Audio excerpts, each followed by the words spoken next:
Yep. All right, would like to call to order the Pickering School Building Committee roll call, please. Mayor Nicholson, Present. Dr. Alvarez, Present. Gilbertino, Member Castellanos, Councilor Chakoudas, Mr. Donovan, Present. Ms. Drago, Present. Member Gately, Present. Ms. Gerardo, Mr. Colakidis, Present. Councilor LaPierre, Mr. Makua, Present. Mr. Mannion,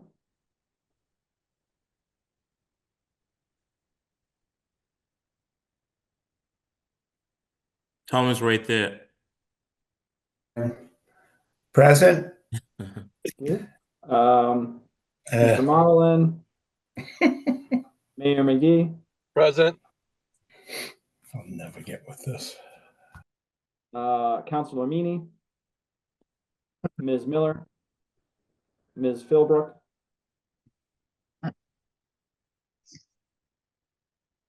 Mr. Ridley, Ms. Ruggiero, Present. Mr. Smart. And I'm just gonna circle back. I see, Rich, Mr. Marlin. Yep, Can you hear I'm us? here. Fantastic. We do have a quorum. Great, thank you. Go ahead and share my screen.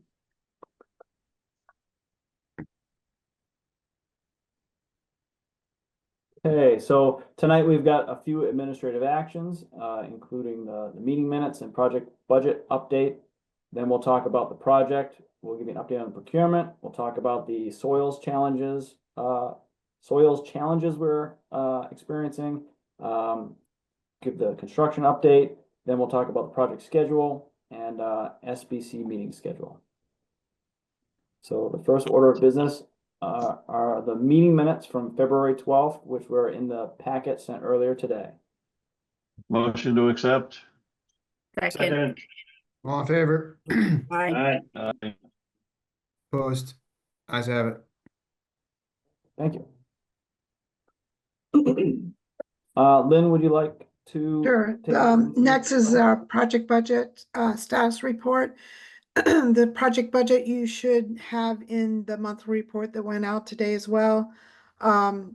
We have committed 34% of the full budget and expended 16%. And we are nearly through the bid phase. We just had to rebid electrical, which we'll talk about later. But for the most part, we've bid everything and know pretty much the cost of everything to date, except for electrical. Next one. So our cash flow is tracking below our projected, and that's mainly because of this extended downtime that we've had, trying to get to the best solution for our foundations. So that's where we are in terms of, we have projected to be around 49 million, and we're currently at about 28.5 million of expenditures. Next. In terms of the bidding, I think the last time we spoke to you, we had a electrical bid protest hearing on the books for the I believe it was the 20th of February. We did have that protest hearing, and the AG's office came back with telling us to rebid the electrical work. We have put that package out for rebid yesterday, and bids are due on the 26th. At that point, we should be done with the electrical, and the resilient flooring bid protest hearing was yesterday as well, and we're still waiting on a decision from the AG's office.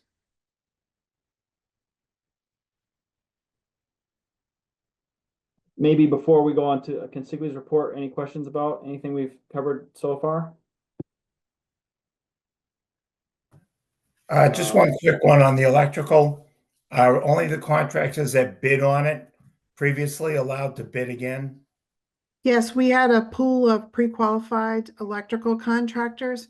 So the rebid will go back to that pool of pre-qualified contractors. But Okay. everybody that was pre-qualified will be open to bid again. Thank you, Lynn. So, either, John Lamar or Brandon, would one of you like to take us through the work that's been going on? Yeah, so we're showing here our logistics plan that we've shared a few times.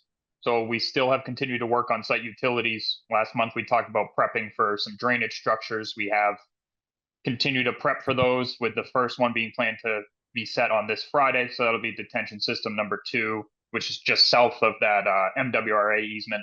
And we'll be in that existing or soon to be new parking lot area. So we're going to work on detention number 2, transfer into detention system number 3, which is just to the east of it. So continue to work our way through site utilities over the next couple months in this lower portion of the site.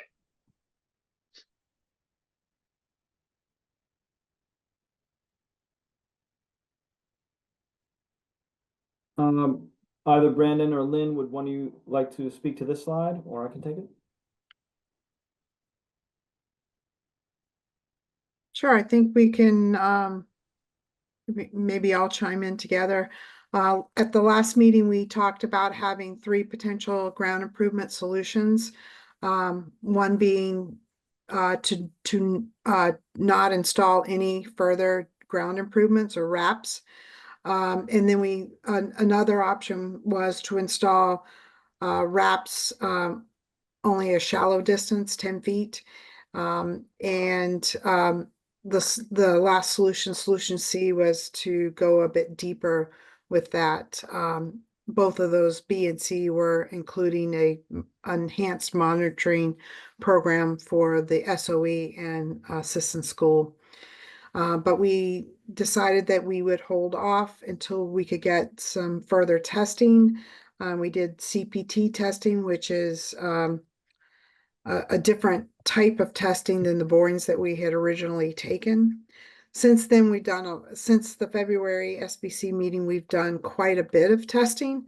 We have done the CPT testing. There's been geoprobes that have been done on site. We're working on our 3rd load test. And there's been an awful lot of analysis that has taken place. We do have 4 geotechnical teams working on this and providing analysis and recommendation and peer review. So we're all working together to make sure we come up with the right solution for the site. And we've pretty much collected most of the preliminary data, and we're working on the analysis of all of those. This week we've started to get in several of the reports from the various parties, and it's going to take a little bit for the whole team to work through that and come up with some recommendations. We have been keeping MSBA in the loop. We've been providing updates about every 2 weeks to MSBA. And Brandon, you can fill in with a little more specificity than what I provided here as you go along in your presentation. Yeah. So we wanted to lay out here some of those tests that Lynn just said, informed everyone of. So last month we came in, talked about the importance of CPT testing. We've got that raw data. They're working on the final report. Everyone's kind of reviewing what that really says. Along with we did 5 additional soil borings. So these would mimic what was done at the beginning of the project, but just trying to see what are we dealing with now in our current scenario. We did some additional soil borings through our dewatering subcontractor to understand what's happening with the water on site. We'll show a picture on the next slide, but we also decided to execute settlement platform tests. So essentially mimicking the final building load via a stacked platform on a temporary concrete pad, with the goal of getting some real life settlement data to supplement what we're going to see through calculation. We wanted something a little more hands-on through that field test that we think will be helpful. And then we're crack gauge monitorings ongoing daily inside the existing school, taking photos, sharing that with the design team so that we're always monitoring what could be going on in the existing building. So this layout here just shows you the CPT numbers are the CPT tests. The blue dots are the additional soil borings. The 2 squares up top in blue are 2 of the settlement platform tests, and we decided to execute a third, which will be down towards the bottom of the page, adjacent to where that CPT 7 test is located. So we really are testing a lot to get as much information as we possibly can for all the folks that are involved in this design process. Want to share a photo of this settlement platform test, kind of show you this group what it looks like. You can see test location number 3 highlighted on the plan view on the left. So essentially stacking of road plates. We're taking elevation shots consistently throughout as they're stacked in groups of 4, understanding what that settlement is that we're really seeing in the existing soils to help, like I said, supplement the CPT data that'll be used to recalculate whatever our new solution is going to be. Right in for a moment, Tom Mannion had his hand up. Yeah, just a quick question. How much is this impacting the budget of the school? All this extra work that's going on? Right now, we're able to cover it within the GMP, within the construction budget that has been set. We do have some contingency left in that budget, but until we get to a solution, we won't really know the full extent of what we can cover in the budget and what we can't. But our hope is that we can cover it in the budget. The one thing we do know is that the schedule is going to extend out. We've lost all the float that we could handle in the schedule. But in terms of any cost, it'll really depend on what the final solution is. Okay, thank you. Appreciate it.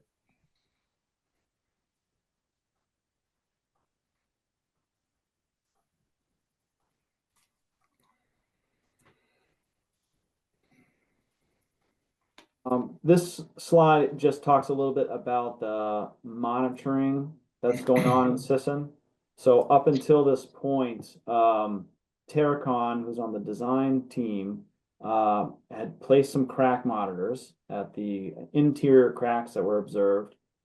On a daily basis, Consigli goes out and records information from those and shares them via Procore, which is their web-based information sharing platform.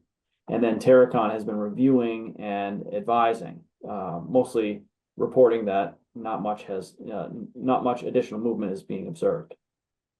However, that was sort of the first phase of monitoring. The next phase of monitoring is going to be conducted by Simpson, Gumpertz, and Hager, a consultant to the city. And so right now they're working on a monitoring plan. And actually earlier today, they started rolling that plan out. So they're going to take over that monitoring, both on the interior as well as begin monitoring the exterior of the existing school.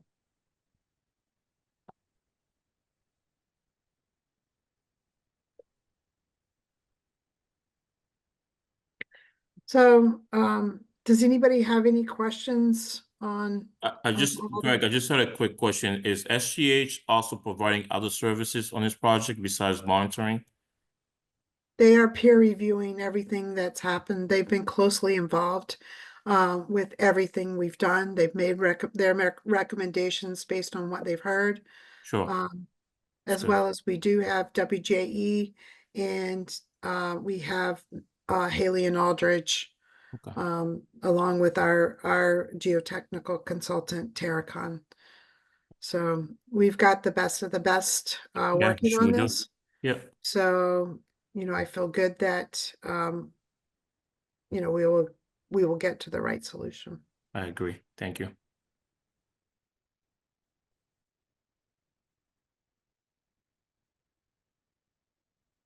Lynn, would you like to speak to the schedule? Yeah, I want to say too, I think we're hoping that by the next meeting, we'll have a lot more to report. We might not be 100% there, but I think we'll at least know what we can and can't do by that point. But in terms of the overall schedule,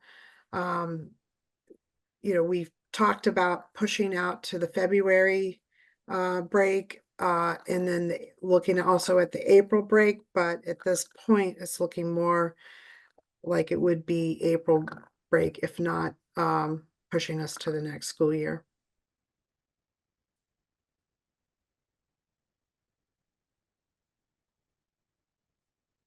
For upcoming meetings, that upcoming meeting that Lynn was speaking of is our April 16th meeting. After that, we've got a regular meeting in May and June.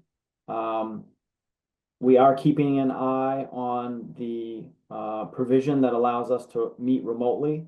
The mass.gov website currently advises that temporary provision runs out March 31st.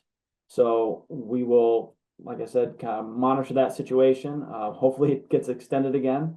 I think this does give more people an opportunity to join, but we will see. So if for some reason it does not get extended, then starting in early April, we'll make alternate plans for this group to meet somewhere in person, perhaps with a hybrid option.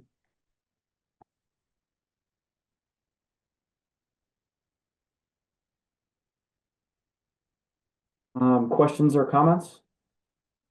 Just had one, sorry. At what point do we get the chance to like take a look at the finishes on the project?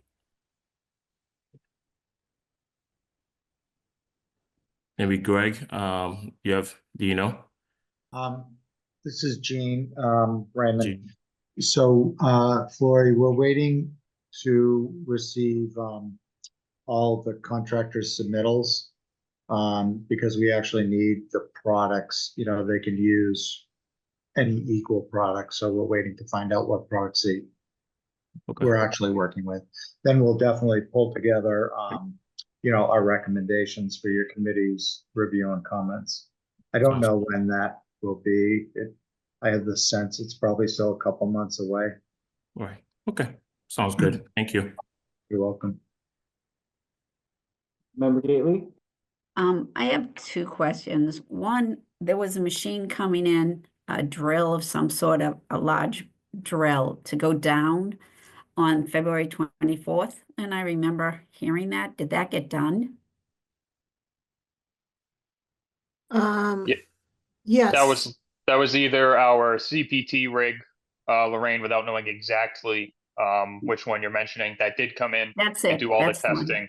Okay, Yeah. yeah, so that did come in and we have that initial draft report. We're waiting on the final one to come in, but we've shared that data with all the other design professionals involved.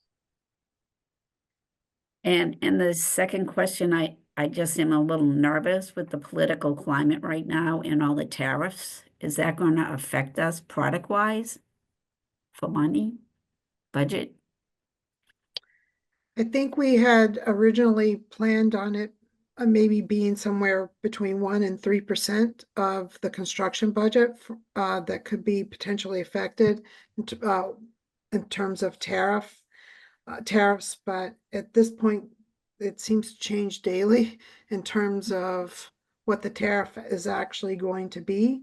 I mean, we have thought about that in the development of the GMP, and we were hoping that, you know, we would have some money to be able to reserve to accommodate tariffs, just not at this point really knowing exactly how much that will be, but we will be tracking it as we procure or bring on award subs. We're looking to at some point soon award all of the trade contractors, so the sooner we can get them on board, you know, the better we are in terms of establishing set costs. Thank you. With this project, it seems like if it's not one thing, it's another thing. And we've got to get this done. Thank Well, you. I would say from the last time around with Pickering, we knew this wouldn't be easy, this site. But, you know, we're working toward it, and I think we'll get to a solution. Thank you very much. Thanks for all your work. I have a follow-up on that, on the tariff stuff. I think it's a really good question. and it is changing from day to day, but is there an opportunity to kind of keep track of that and how it would impact this project? Obviously, we've had numerous issues that we're dealing with, and we're moving forward. It's pretty exciting, but that is something that could be substantially impactful on the cost, on delays, and so forth. So I think being able to monitor that, or at least keep up to track and as best we can, to see how it is going to impact the ability to move forward, or how we're going to move forward. So it really is changing from day to day. Yeah, so I guess Consigli's as a company is obviously dealing with this across many projects, and we've developed some tracking tools so we can try and put some estimates to understand what the impact is, and then track it as we keep going. And as it changes every day, you think you have one estimate, some tariff increases, decreases, pause, right? We're trying to think of any creative thing we can. If there's, when we had a pause, if there's a way to get material here, get it over the border, wait.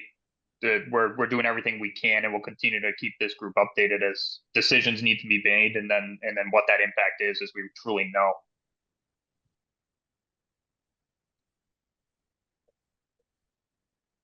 Thanks. Thank you, Mayor. Any other questions? I just want to say thank you to the product team for the update there, and thank you all for the questions. I think I said this last time, but obviously this is not the news we wanted about the site and the prep for the foundation work. And I appreciate the effort of everyone to really get to the bottom of this and get the right answer, because that's what we need for this project for the long run. And the delays are frustrating. And the potential impact on costs there is also of concern. But you know, we got to get the right answer. And I will say on the schedule, I think it's just important context. We want to get in the building as soon as we can. I think that everybody agrees with that. As context, the full opening of the building is always going to be September, because that's when the redistricting will take effect. So even if we got the current Pickering students in February or April, whatever it is, the full enrollment will be in September, because we're not going to pull kids out of Marshall and Breed in the middle of the school year. They'll enter the class in September. So I just think that's context. It's useful to keep in mind as you think about the schedule. And then, you know, on the cost, we'll keep this group updated, and you know, at some point we'll have decisions to make. And all with the goal of getting this done the right way, as financially efficiently as possible. So appreciate everyone's working with us on this as we figure it out. And like everyone said, in the long run, we're going to be glad that we did this the right way and figured it out. So.